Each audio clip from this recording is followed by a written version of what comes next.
BS3 Network.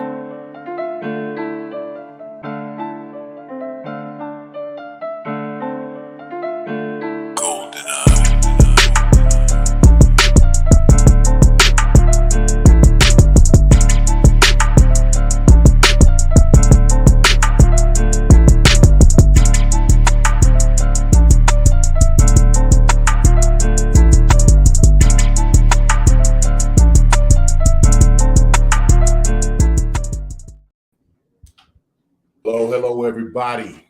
Welcome to the back. circle. Yes. We want to just clap it up. We're just happy that I got my sister back, my illustrious co-host, Latoya, aka Doc, back in the building. We missed you. I was gonna say, did you miss me? I did actually. Had a great time with the fellas. Had a great time with the fellas. It's important that fellas get together. We're not made to be alone and away from each other. We got to have that camaraderie. So we appreciate you, giving us that time. Mm-hmm. And so we hope other women pay attention to your grace and your kindness and willingness to let us take over the space for a little bit. But we're back in the building. The dynamic duo is here. I am Eric Butler, aka the Intellect, aka the Atlantic, because I'm cold, deep, and choppy. And I was telling you, aka Cullinan 8, because I am the biggest diamond ever found on land, and ain't nothing nobody can do about it. So, listen, I'm a father, grandfather. I'm in the talent acquisition space. I've been a recruiter for about 17 years now. So people have become my specialty. Consulting people in their careers, which kind of drifted into just doing some personal development consulting. Also active in the community through a nonprofit called the Empower Series. It's the foundation of it is really based on financial literacy. And I really want you to go out and take a look at the Empower Series. We actually have an event. It's really about fitness and from a physical standpoint. Yeah. So we're going to have a certified trainer that is going to give some joint, for joints that ain't quite there, and some light workouts that are going to be really great. And I would love for everyone to take the opportunity, go out, register, RSVP. You can do it virtually or you can come there in person. So the Empower Series, Inc. Go on to our YouTube page. You can see that. Go on to LinkedIn, you can see the information on there. And so I appreciate you letting me kind of pub that a little bit. So I'll just digress, and we'll let my wonderful, undisputed, uncomparable, illustrious co-host introduce herself and share some of her stuff. Thank you. Okay, so I am Latoya, aka Doc, aka them kids' mama and his wife. Yeah. So I'm a licensed professional counselor.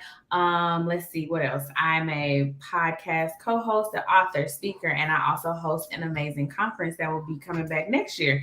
So all the things, if you want to learn more about me, you can go to LatoyaTheTherapist.com. I got some good stuff coming out, so you probably want to join the email list. I get really active over there.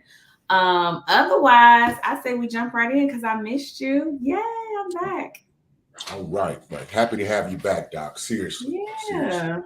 So with that being said, if you don't know and you didn't look, but tonight's title is going to be Childhood Trauma, Perceived versus Real.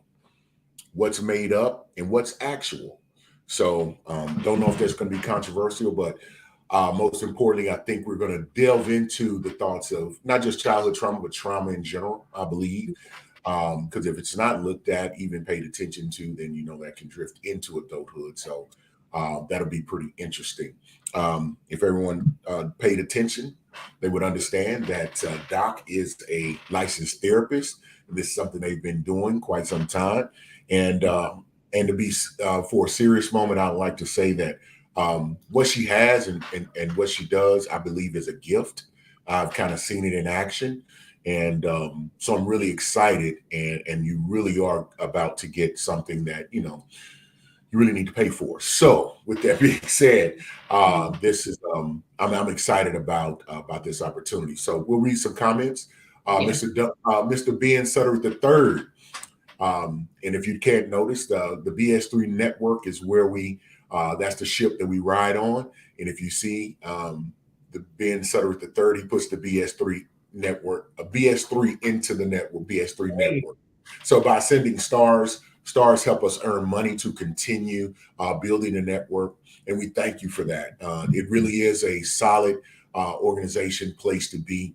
I promise you it wouldn't be a waste to give some support if you can. So we appreciate you and thank you in advance for that.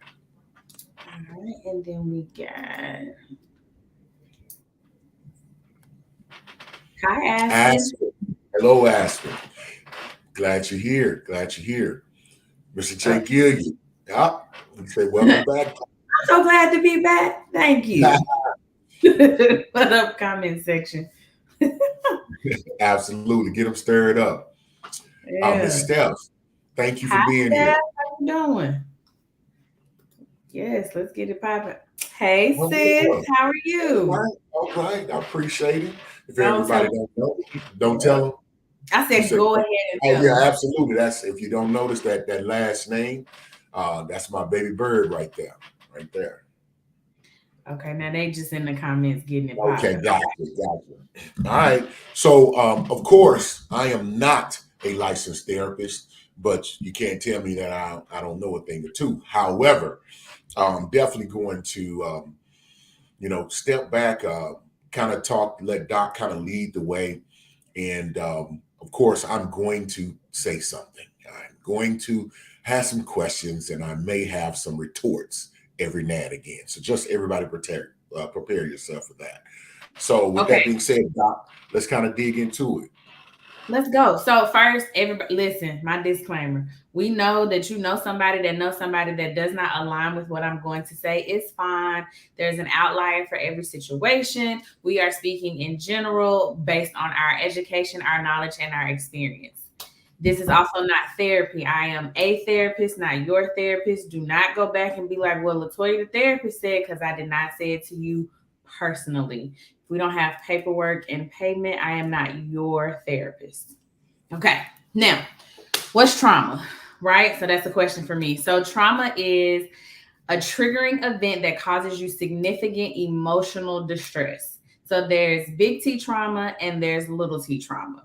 Big T trauma is where if anybody in the world experienced this action or this activity or this event, they're going to think it's traumatic. So that's like going to war, being robbed at gunpoint, being attacked by an axe murderer, of course, like sexual assault, stuff like that. Like anybody that goes through this type of thing is going to think it's a trauma.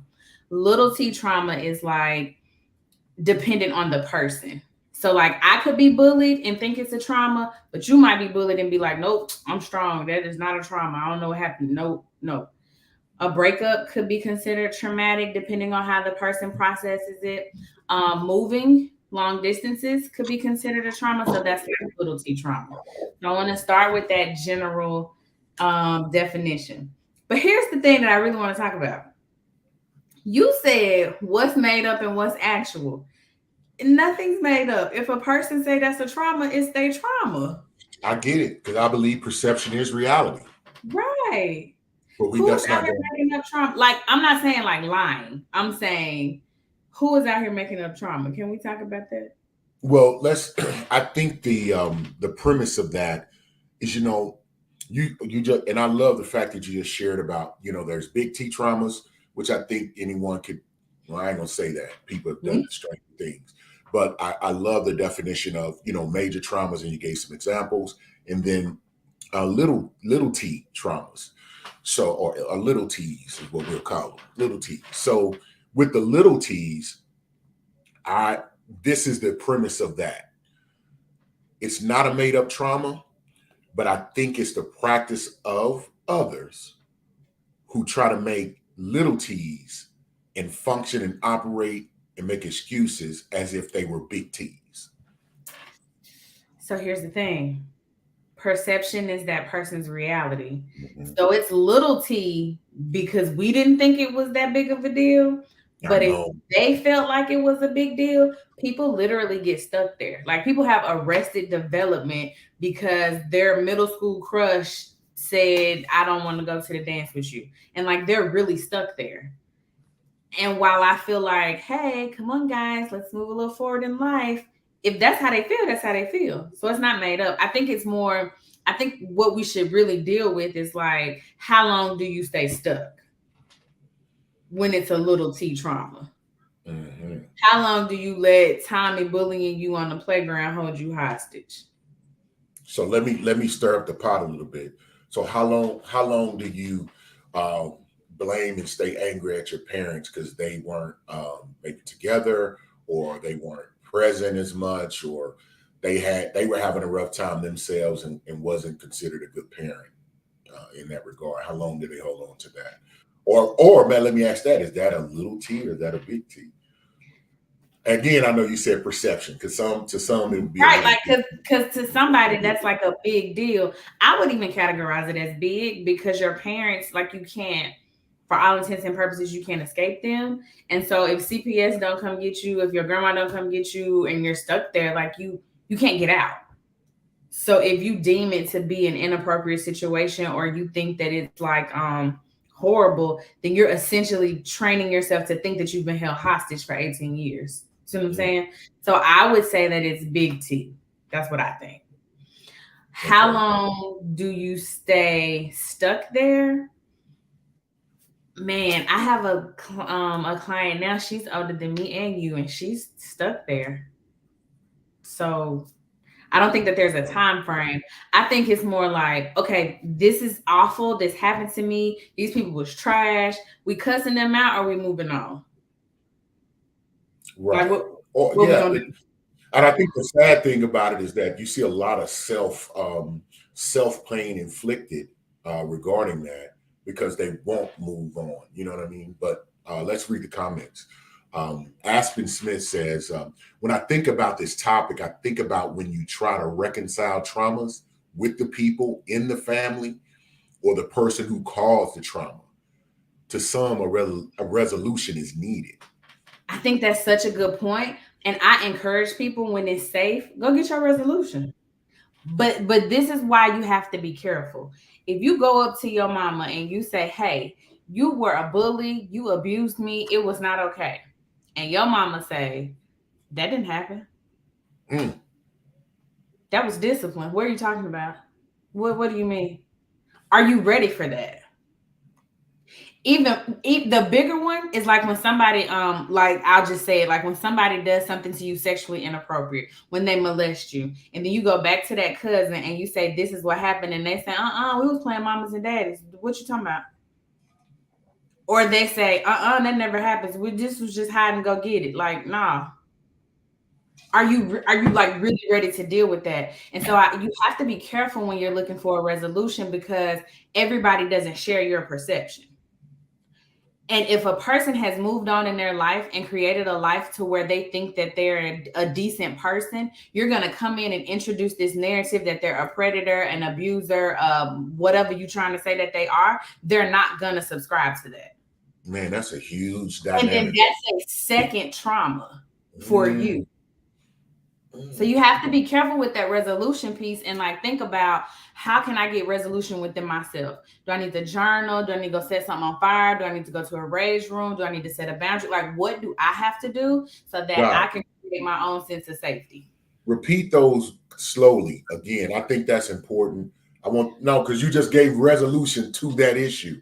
You said, journaling, visiting a rage room, set something on fire, train for a marathon, whatever you need to do, jump up and down. Like, I don't care, whatever it is. And it's going to be personal, right? Because what works for me doesn't necessarily work for you.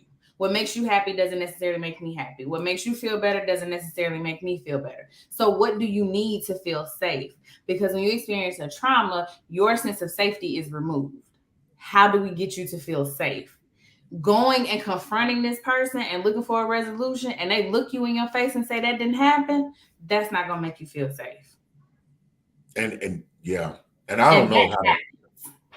No, that definitely happens.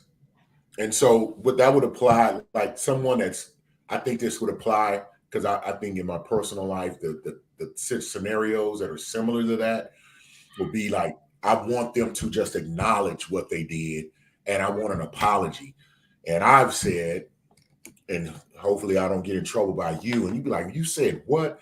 I was like, listen, you're not going to get an apology, so you're going to have to, and yeah, I was like, you're going to have to accept the fact they're not going to apologize, or they're not going to admit it, or they're not going to cop to it, and you have to find another way. Now, I didn't have the.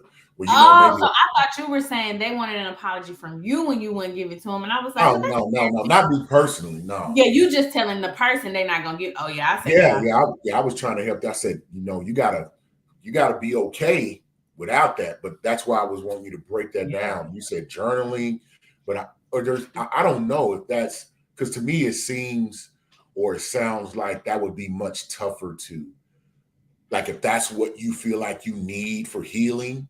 And then also that may be a figment of your imagination because does that really solve the issue? I think it makes it easier when somebody says, oh my gosh, I offended you. I'm so sorry. Oh my gosh, I did do this to you. I'm so sorry. Because everybody likes to be validated. And when we start talking about trauma, especially in our community, the definition get to doing what they want to do. We say this is physical abuse. Your parents be like, nope, that was discipline. And my mama hit me with a whole tree. All I did was hit you with a belt. That's not abuse. No, for real. Like you putting your head down, but that like really happens. So like it's easier when a person validates you and apologizes. That makes your journey to healing easier, but I don't know that it's needed. Because you can get stuck there because somebody might be like, that didn't happen. I don't know what you're talking about. Yeah, and I feel like it just turns into I'm a victim type thing in which I feel like that is self-inflicted pain and what you call arrested development. Yeah. So it's not self-inflicted pain because like I didn't do this to me. So I saw a thing on Instagram, TikTok, wherever I was, that summed it up really nicely. It said, you're not responsible for what happened to you, but you're responsible for your healing. That's why I'm calling it self. Like you're not, you got to be responsible for getting up out of that seed or moving on. And if you don't, and you stay sitting in the ant bed, every sting you get after that's you now no, that's on you. So that's where responsibility from my perspective comes into play. Mac LaShawn says little T's, big T's, perception. That's why we got wise viewers. And then Mac LaShawn says, thank you, Doc, because sometimes there is no resolution. Amen. But hey, Mac LaShawn. Okay. Yeah, so I think another thing that's important when we talk about like what's made up and what's actual, I think that if you're a person who has experienced a trauma, and I'm not saying that you made that up, like that happened to you, you experienced a trauma, whatever that is, the next time something happens to you that kind of looks, smells, sounds the same, you're like, oh, trauma again. Well, hold on. Wait a minute. Maybe not. Right. Time, flag on the play. And so one thing that I'm always telling people is you have to ask yourself, is this that? You have to ask yourself, is this that? Mm-hmm. Kind of similar like when women are traumatized because they was in a bad relationship, or a man was traumatized because he got, the woman did him bad, cheated on him, same for the woman, or the woman was in an abusive relationship and then they get in another relationship, and as soon as they maybe raise the voice or they get upset, or the woman says she goes out or is late or something, they need to stop and say, is this that? Mm-hmm. Write it down, take a picture. Yes, is this that? Like that. Yeah, because the thing is, okay, we can go with cheating because everybody understands cheating. So let's say, and for the sake of the conversation, I'm going to say the man cheated. We know women cheat too, okay? Why you got to go that route? But never mind. I'm a female and it's just easier for me. Okay. I got it. I'm standing on the side. I'm watching. We get too far back. I go back in.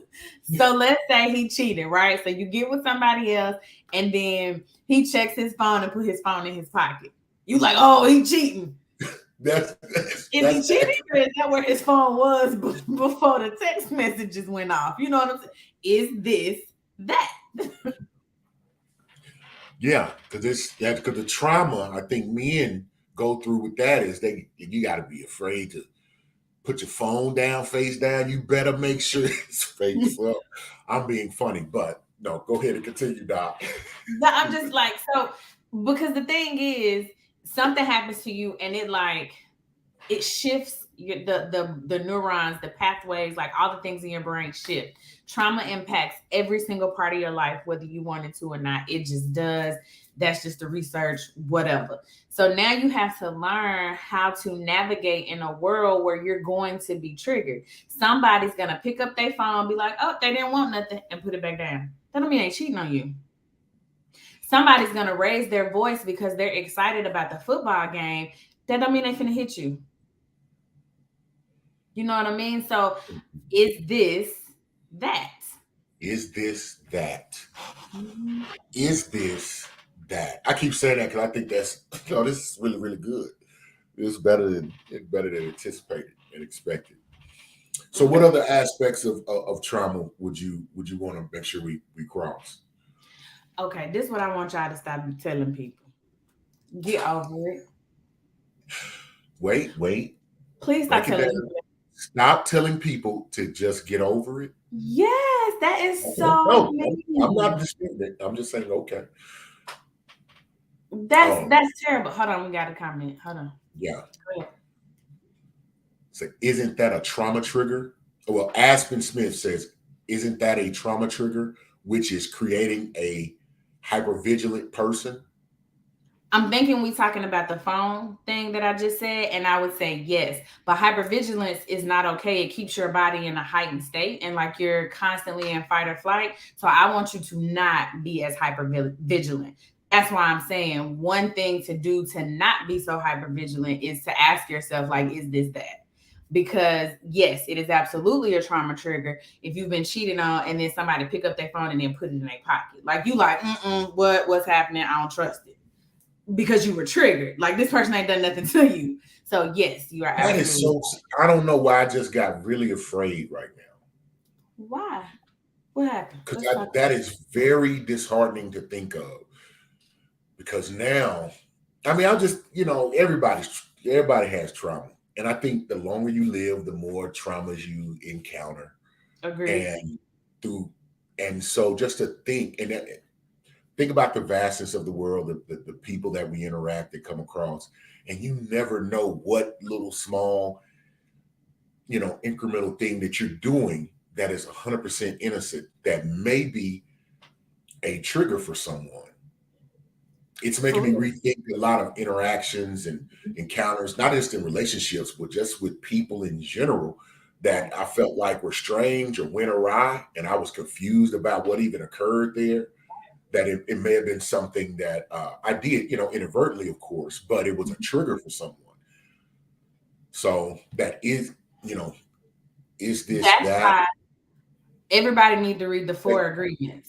That's why everybody needs to read the 4 agreements. One of the agreements is do not take anything personally, right?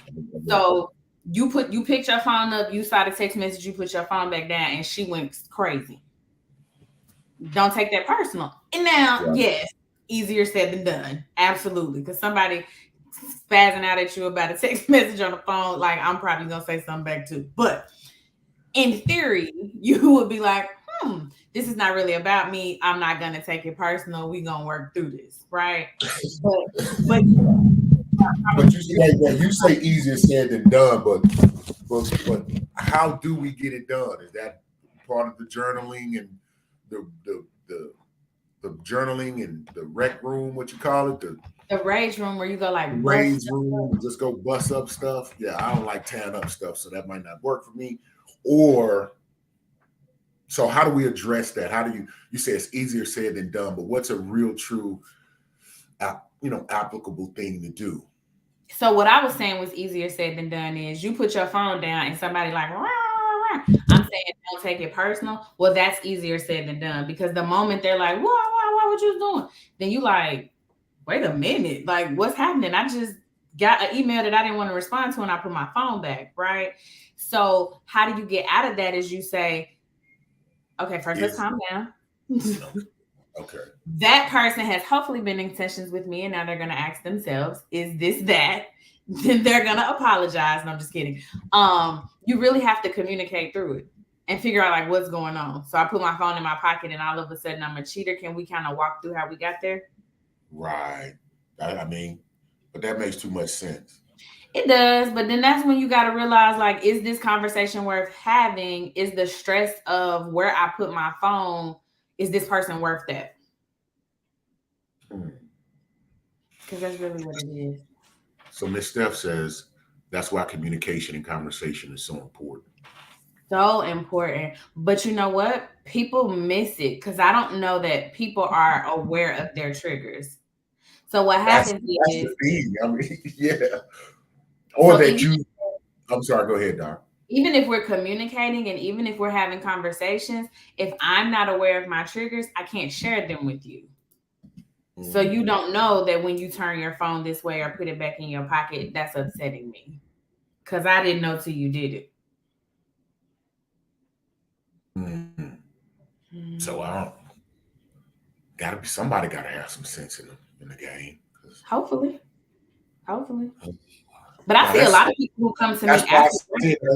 That's a scary feeling because that's a lot on it. It's like how do you catch that? How do you prepare yourself for that? One, by watching perspective. That's one. Every week. Yes, every week. It will definitely upgrade you and get you into the right places and spaces. But no, I kind of kid, but it really is a serious thought just to understand the vastness of that and how widespread it can be, and in every walk of life, in jobs, personal life, at churches. Okay, so Aspen Smith said, agreed. Most people are not aware of their triggers. They might not be super self-aware. Amen. Aspen is on point because people be around here parading like they together and they have no idea how they're presenting. But okay. Just saying, that's happening everywhere. I am so sorry, y'all. But that touched me. It did, didn't it? Okay, anyway. That was a trigger statement. It was a trigger statement. All right, back to the show. I know people said with me, they were like, Eric. Oh, she was giving us some good information. Here you go. I am so sorry, everyone. Oh, I'm so sorry. Do we have some more comments? No. I'm sorry, No, I wanted to do this. I'm gonna take this moment to road commercial. No, I wanted to share this because you mentioned the book, and I think it's a great book. And if you're not an avid reader, I like to listen to a lot of books. And I listen to it, and it's one of the books that I will go back and listen to because it's so I love straightforward and things that you can apply immediately, and I think it is chock full of that. And I want to make sure that I'm not misspelling things because I'm over here. I think I feel better now. It is called hopefully you can see it in the comments. Yes, the 4 Agreements. Yeah. Did I say John Miguel Ruiz? Yeah. Can we share that? It's not shared on the screen. Is there any way to share it? Oh, hold on. Give me a second. Oh, yeah, there it is. The 4 Agreements, a practical guide to personal freedom. It's Don Miguel Ruiz. It's an amazing. It's an amazing book. I really think it should be required reading for all adults. My children leaving my home. See, I don't think I had read it before. Yes, I did, but she didn't want to read it. These boys, they're gonna read it before they leave my house. Yeah, it was the it's the so visionary good. director, of the Empower series. It was something that we had a discussion about, and being a part of the Empower series, what brought me to the understanding and knowledge of that book. It was very powerful. So powerful. Yeah, right, Doc. I am. Okay, so let me. I think everything is back in place. So yeah, hold on. My husband said, "Very good book." You right, babe. It's good. I read it like all the time. So the next thing that I was gonna say, stop telling people to get over it. Why y'all be doing people like that? I don't know. You strike me as a get over it type. You ain't never told nobody to get over it. I'm gonna be honest. Listen. I've grown over the years. Okay, I've grown. I do have I kind of feel like that's at some point I'm going to try to find those levels and those areas and avenues of resolution that they may desire, whether that be an apology from someone or being paid back, whatever the wrong is. I'm going to listen to them and find out what they feel like the resolution for that would be. Now, if we know if it's something that absolutely cannot come about, something you can't receive and you can't retrieve, then at that point, F your feelings. What? I'm being honest with you, Doc. I'm just like, they don't get like a 3-month. Let me go see Latoya the therapist and get these tools. They don't get that. I can suggest that they gotta do it though. But so here's the thing: before y'all, because the world don't stop spinning, things don't stop happening, and so I'm like, if you're not going to take these other avenues, and what you want and desire is not there, that doesn't mean okay, we get to just sit down and stay in the ant bed. It's time to get up and move around, dust yourself off, F your feelings, and let's move forward. I don't disagree. I disagree with the delivery. Because we went through this line of question, like, what do you want? Ain't nobody gonna apologize to you. This person died and you ain't say nothing, like whatever happened, right? But they still have these feelings. I think they need time to like do something. Like they need maybe go to the rage room. Then like we can say, hey, I'm gonna set a boundary here. You and I have been talking about this same thing for about 3 months now. I'm kind of tapped out. Yeah, I would give myself enough credit that I'm not saying immediately after that. I have enough. This is talk rhetoric within the United States, Eric Butler. I'm just telling you. I see, because you was like at a certain point, say, man, F your feelings. This ain't about feelings. Because some things it's like, I get it, that didn't go right. But we got to get on this train. We're not going to get left behind. We're not going to let things fall. We're not going to let things crumble. So I'm definitely not someone who's against like getting the therapy, getting the help, or getting resolution for any harm or offense or trauma that you've experienced. But many people are going to, you heard this and you're going to hear it a lot from me, balance. So there's a portion where there's a time where we get to, there's a time for everything under the sun. Time to cry, but it's a time to get your tail up and let's move on and get it done. And so that's really that's the place that I'm coming from. Now, I'll take your tutelage and your punishment as far as my delivery, because after a certain point, I'm like, okay, now, say, man, they be like, I say, man, F your feelings. This ain't about feelings right now. This is about reality. What's really happening and what we must do. And what we're not going to do is not let the important things fall because you're feeling like this. And I'm not mad at it. It's they're not just going to destroy things and just really get off your whole, because people will be disrespectful. Those that are not supposed to be disrespectful to, they will thwart and sabotage something that's really a pillar element in their life, their job, a relationship with their family. And I'm like, you're reacting off of your feelings. You're not that is this that. You ain't is this that enough. And another thing you have to ask yourself, like, is this real? Just because you think something don't mean it's true. Yes. And people don't challenge their own thoughts enough. Everybody want to challenge my thoughts, but they ain't challenging their own thoughts. Just because you think it don't make it true. That's all I'm saying. So Alexis Butler said they're not ready for F your feelings, Pops. Yeah. It'll take special ones, sweetie. It'll take special ones.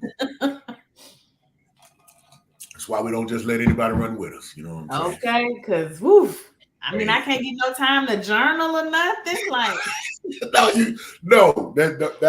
the thing. That the timeline wasn't a thing. It wasn't like somebody cut your arm off. Hey man, rub some dirt on and let's go. I'm not that guy. But listen, there's a reasonable amount of time. Physical therapy. Then I got to move on. Like, listen, it's a time to grieve. It's a time to be upset. Even when things bad happen, and I'm kind of like, yeah, that ain't that bad. I will give others that time, but it's like, okay, we talked about it, whatever. Yeah, I'm looking at my watch, like, okay, we talked about it, but we gotta go. We got a job to do, or we have responsibilities that we have to fulfill, and we gotta do that. And if we gotta do it while we're feeling that way, we're gonna do that. But what we're not going to do is just totally break down because we're feeling a certain way. Amen. Amen. So Mac LaShawn says, I have told people to get over it. She said, I will stop telling people to get over it. But if they choose to stay in that place, get somebody else to do it. I agree. To listen, because I'm done. I can dig it. I'm not mad at that. And so for me, it's like, I'm going to listen. And I'm saying, hey, you said you was upset because your boyfriend, blah, blah, blah. Well, we talked about him getting a job. You was going to set a boundary. You was going to do this. Did you do any of those things we had talked about? And when you say no, I'm like, oh, okay, cool. So I see that you just want to vent. I'm not in a place to hear that. And then I start blinking like this. I feel Mac LaShawn on that. Because there's only so many conversations you can have about a certain thing, especially if the discussion of here are practical steps that you can take. I told you what to do. To start impacting that. That's like, I'm not going to talk to you if I've given you advice and then you never take the advice or apply the advice. Then what are we talking about? Or you do the opposite of what I said do. I said block him. You kept following him and watching him post his new girlfriend. Yeah, that's what we been talking about. Yeah. Like they wanted to sit in that damn bed. They did, and that's fine. Just sit there with someone else. Call me when we doing something else. Right. All right, so we're a little bit past the half point.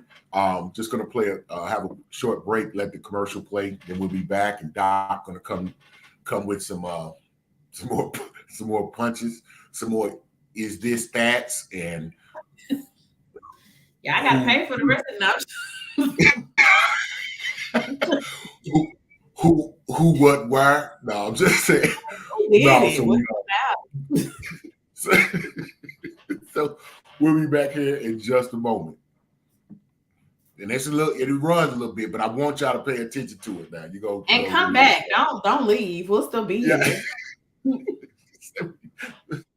Hold on, man, because I really need to talk to you about the comments we made here just a second ago. Why I can't find my stuff right now? I don't know. Well, what do you want to just keep talking? Let me think. What else? We could, because what I really want to do ain't okay. Here we go. It ain't that long.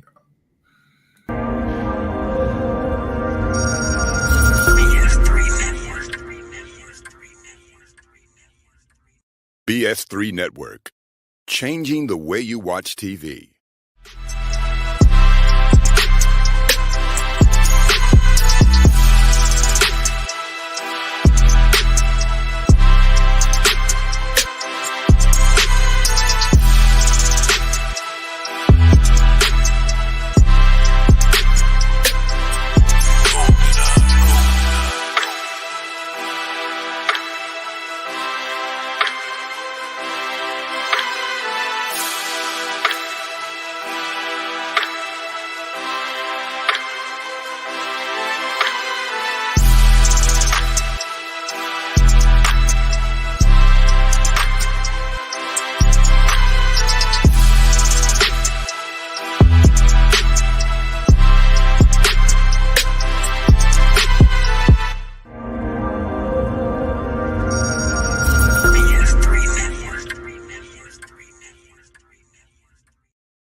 we're back. Appreciate y'all. What you say? I said, come on, commercial. Yeah. Come on, commercial.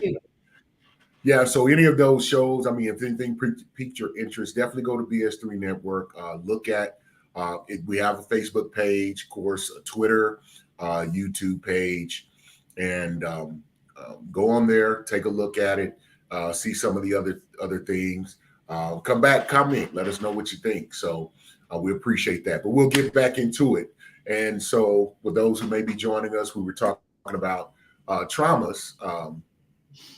Any of them shows hiring a co-host, it's in the ether. Best friend. It's in the ether now. It's in the ether. He said he's kidding. I'm kidding. I don't call him. Right. Absolutely. Yeah, you already in there. What you mean? Yeah, ask your best friend. What's up? Yeah. So we're talking about the title of the show is Childhood Trauma: Perceived versus Real. What's made up and what's actual. So some key points that I like to talk about. We talked about when we're talking about traumas, there are big T's and then little T's. So big traumas, little traumas, and then some of the examples of those. We need to stop telling people to just get over it. Yes, and I think another key element is the realization that people have triggers. So there are things that we do that trigger other individuals, and we maybe throw it off or may not really understand why they're acting the way they acting. And so we have to, I think it would be advantageous for us to now understand that people have triggers from the traumas that they've endured, and we don't know what they are.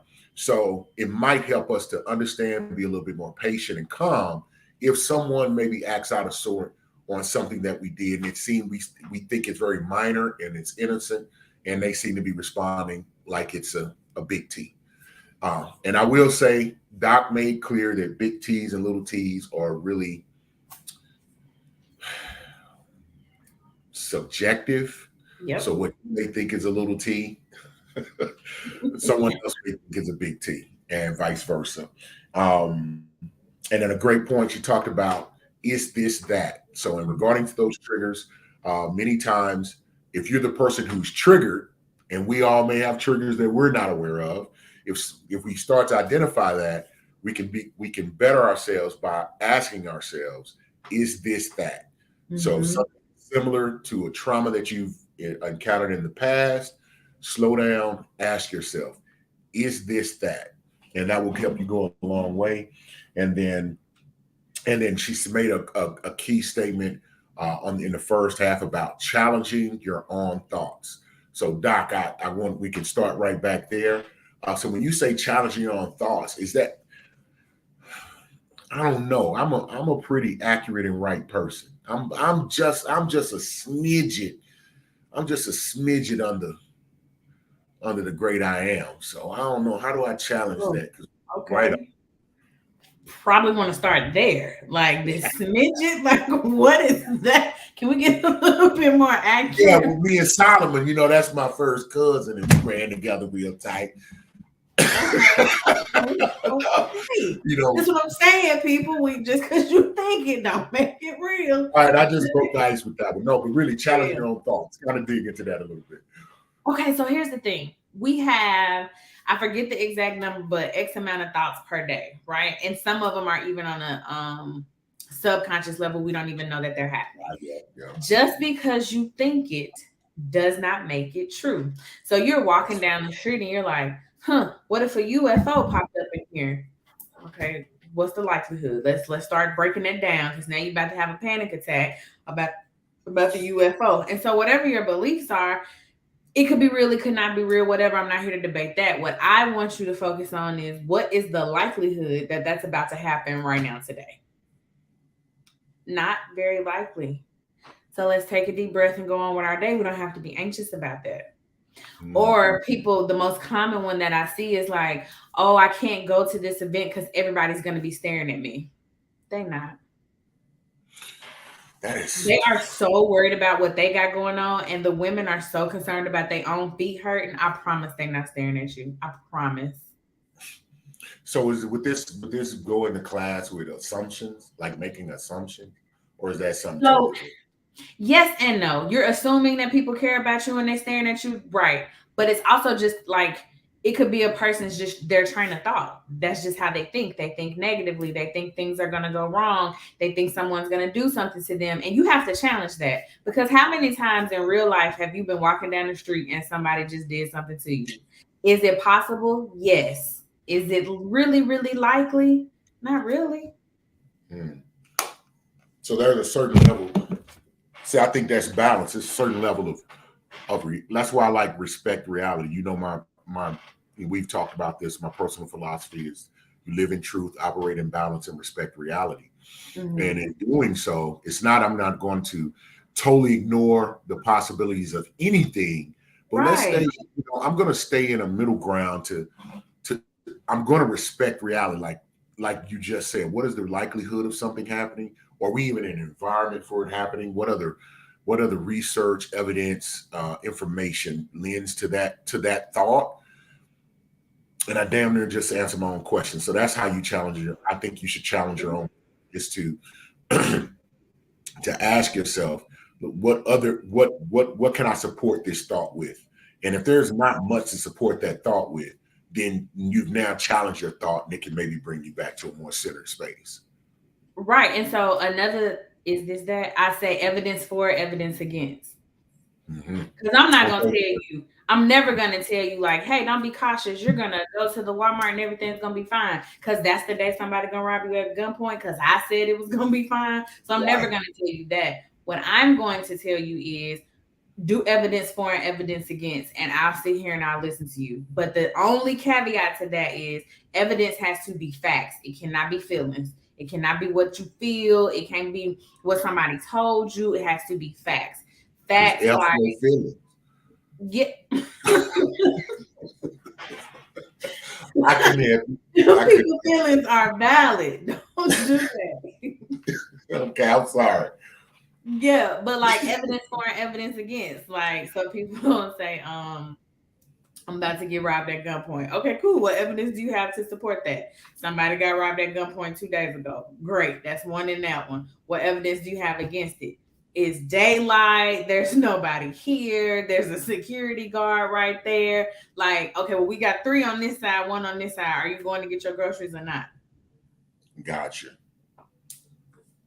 And they need to do that. We need something needs to be designed for relationships as well. I think people be breaking up or destroying relationships, destroying career opportunities and friendships because they don't do that level of deduction. They do destroy friendships. Yeah, they do. Aston Smith said facts over feelings. I agree. People get in their feelings and don't even look at the facts. They just let their emotions just do whatever. Like, okay, cool, you mad, go be mad. Take a second, calm down, and then call your friend and figure out like what really happened. And believe them when they tell you what happened. There's a term. It's a term where you like even when you're presented with the facts, you're with new information. Because you already have your preconceived ideas. You even when presented with the facts, you will not change your mind. Or it's something biased, confirmation bias. Now, confirmation bias is when that's not it. It's something biased. That's the word. I can't think of it. It's not confirmation bias. It's not cognitive dissonance either. Nope, it's not cognitive dissonance. Okay, we can't get stuck there because we let's don't get stuck there. Okay, but I'm gonna have to figure that out. But I'm gonna put it in the group. Because I know exactly what you're saying. Like even when evidence is given that like this is not what happened, blah blah blah blah blah, you were wrong. Oh, it's on the tip of my tongue and I can't. I know, me too. And I done said it so many times. All of the diversity inclusion training I went to. I'm doing it right now. That's crazy. I'm so upset with myself. Anyway, go ahead, Doc. Can't stay there. Well, okay. brain wants to come up with that word. I know something. Hold on. I'm gonna keep looking. You just keep going. Whew, keep going while I'm thinking about what the word is. Okay. Do y'all have questions? Have y'all been telling people to get over it? Have you ever tried to challenge your own thoughts? Has anyone told you, is this that? Because if not, I might want to put it on a t-shirt. You gonna buy my t-shirt? Put it on a t-shirt. Yeah, I might. Childhood trauma perceived versus real. Did you figure it out? No, I'm trying to. What you Googling? I'm not finding it. Because I'm trying to. I'm gonna come up with it at the end. But anyway, we're about 9 minutes out. Do you have any questions on trauma? Eric, I'm talking to you, so come back.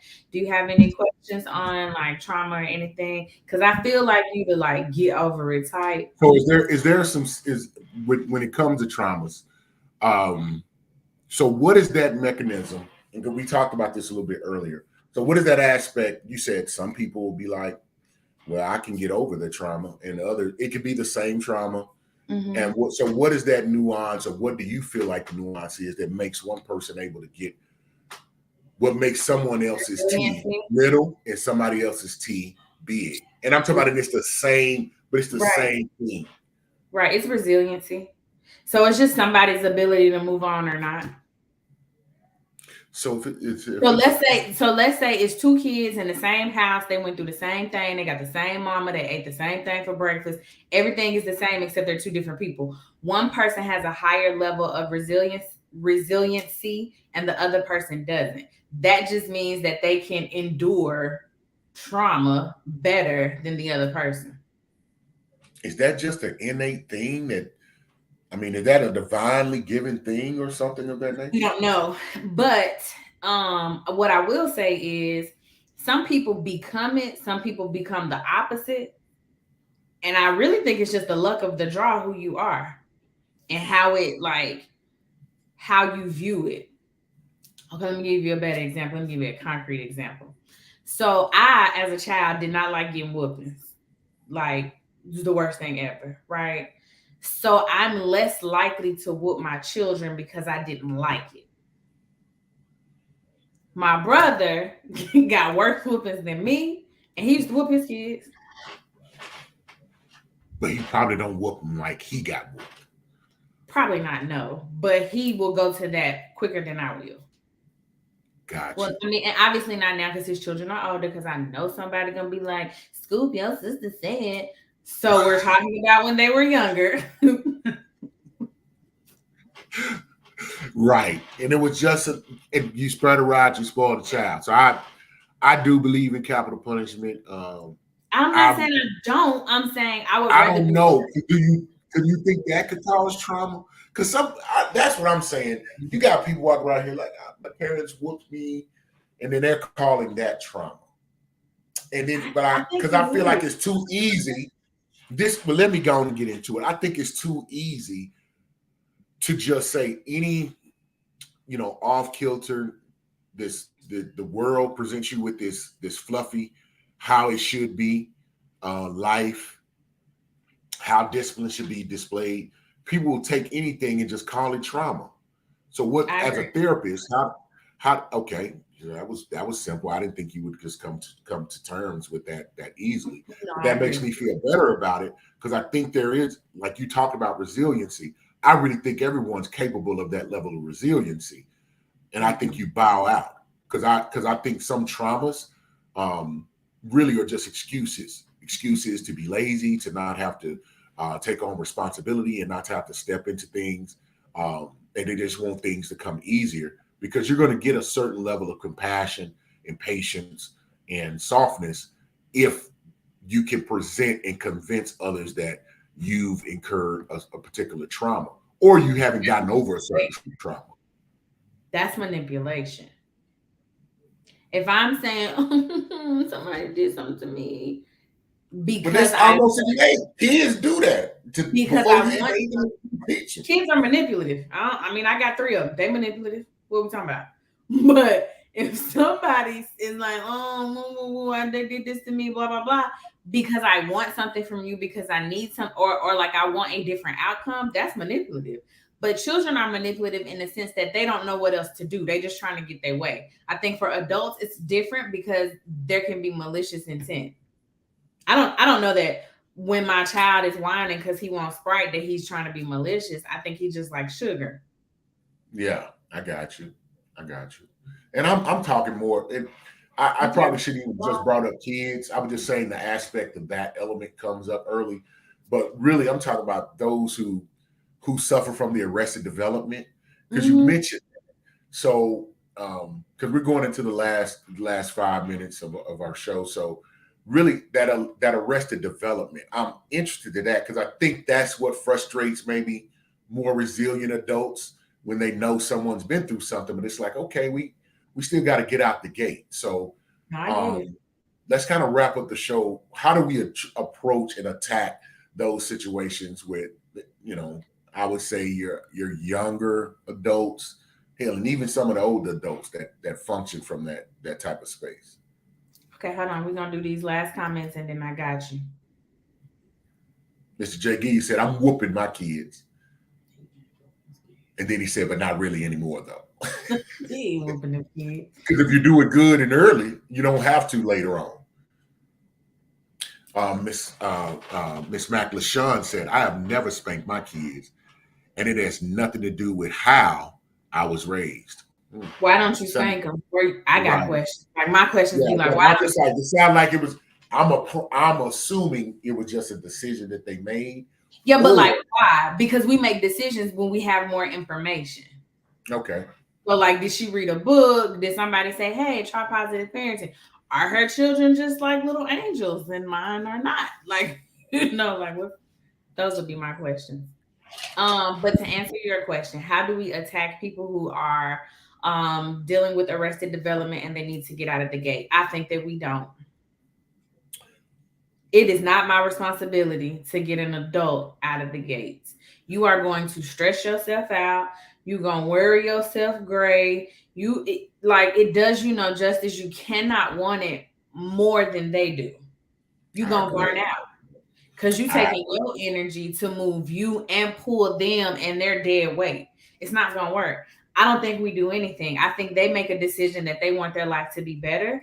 I think they subscribe to the thing that I say all the time: you are responsible for you.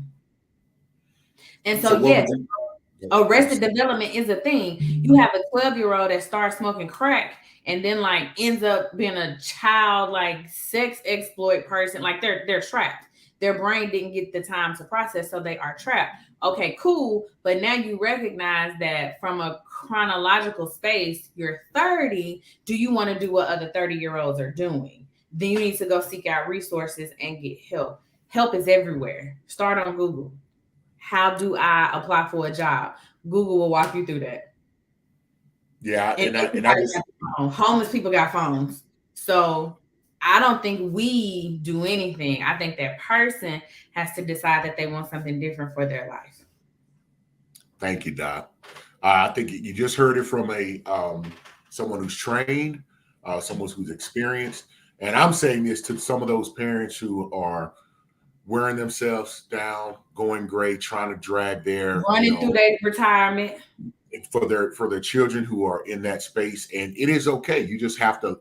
Sometimes you have to let people find their own way. I don't think you'll be judged or you're wrong for doing that. And so, Doc, thank you. Thank you for unloading so much on the show.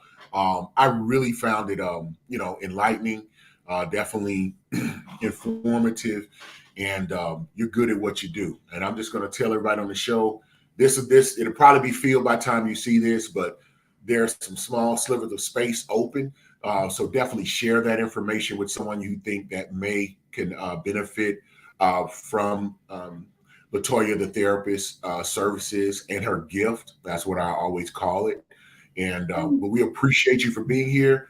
Thank you to our viewers that have been in the chats and interacting with this, man. That always makes it a great thing. And your questions, your comments, help many other people. So we all have a perspective, and that's what we're about here. So thank you. We'll see you next week, next Thursday.